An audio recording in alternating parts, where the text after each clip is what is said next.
Welcome to PR7 media. ఇక్కడ విచ్చలవిడిగా అల్లూరు జిల్లా వ్యాప్తంగా కూడా విచ్చలవిడిగా పశువులు వదిలేయడం వల్ల తరచుగా యాక్సిడెంట్లు అవుతుంది. దానికి ఇక్కడ మనతో పబ్లిక్ ఉన్నారు. ప్రజలు ఏ విధంగా ఇబ్బంది పడుతున్నారో, ఈ పశువుల వల్ల ఏ విధంగా ఇబ్బంది పడుతున్నారో అది కొన్ని వివరాలు అడిగి తెలుసుకునే ప్రయత్నం చేద్దాం. చెప్పండి సార్. ముందుగా PR7 మీడియాకి ధన్యవాదాలండి. నిజంగా చాలా మీరు ఈరోజు ఈ కథనం అంటే ఈ సమస్య బయట ప్రపంచానికంటే అధికారులకి తెలియజేసేలా ముందుకు రావడం చాలా గర్వించదగ్గ విషయం అని చెప్పాలి. మనం ఇప్పుడు చూస్తున్నాం కదండి, మనకి విచ్చలవిడిగా మన ప్రధాన కేంద్రాల్లో చూడండి, ఎక్కడ పడితే అక్కడ పశువులు విచ్చలవిడిగా వదిలేస్తున్నారు.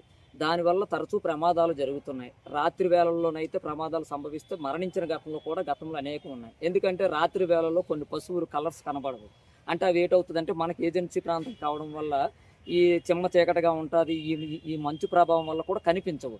దానివల్ల ఏం జరుగుతుందంటే ఈ వాహనాలు వెళ్ళి వాటిని గుద్దుకోవడము, ప్రమాదాల బారిన పడడం మనం గతంలో కూడా మనం చూసి ఉంటాం. అయితే ఇంత జరుగుతున్నప్పటికీ కూడా సంబంధిత అధికారులు పట్టించుకోకపోవడం నిజంగా చాలా బాధాకరమండి. మరి దీన్ని బట్టి చూస్తే మరి ప్రజలకి ప్రజా శ్రేయస్సు అన్న, ప్రజల ప్రాణాలన్నా లెక్కలేదు అన్నట్టు వినిపిస్తుంది మనకి. ఎందుకంటే అలాగే కనిపిస్తుంది. ఎందుకంటే నేడు ప్రమాదాలు జరుగుతున్నాయి, అనేక మంది మరణిస్తున్నారు.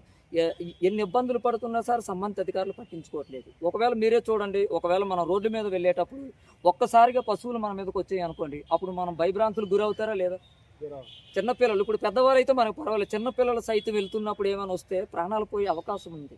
ఎందుకంటే మనకు తెలుసు గతంలో కూడా బోల్డ్ జరిగాయి, కానీ ఇప్పటి వరకు అధికారులు పట్టించుకోకపోవడం బాధాకరం. ఇప్పుడిప్పుడే మనం సోషల్ మీడియాలో కూడా చూసాము, ఇప్పుడిప్పుడే వచ్చింది. రాజవొమ్మంగి మండల పరిధిలో కూడా ఈరోజు ఆవులు ఒక వాహనం మీదకి రావడంతో ఆయన అదుపు తప్పిదవడం వల్ల ఒక ప్రమాదం జరిగింది. వెలుగుల రామిరెడ్డి అనే ఒక కుర్రోడు చనిపోయాడు, ఇంకొక అబ్బాయి తీవ్ర గాయాల పాలయ్యాడు. మరి దీనికి గల కారణం ఏంటి? ఈ పశువులు విచ్చలవిడిగా వదిలేయడం వల్ల. మరి ఈ సమస్య పరిష్కారం అవ్వాలంటే మాత్రం తప్పనిసరిగా సంబంధిత అధికారులు వీటిపై చర్య అయితే మాత్రం చేపట్టాలండి. ముఖ్యంగా ఇలా యాజమాన్యం అంటే ఇప్పుడు పశువులకు సంబంధించిన యాజమాన్యం ఉంటారు కదా, వాళ్ళపై చర్యలు తీసుకోవాలి. ఇలా విచ్చలవిడిగా వదిలేస్తే అప్పుడు కానీ ఈ సమస్య పరిష్కారం కాదు. మరి ఎప్పటికైనా సరే మరి సంబంధిత అధికారులు మేల్కొని ఈ సమస్యపై పూర్తి స్థాయిలో దృష్టి సారించి సమస్య పరిష్కారం చేయాలని కోరుకుంటున్నాం.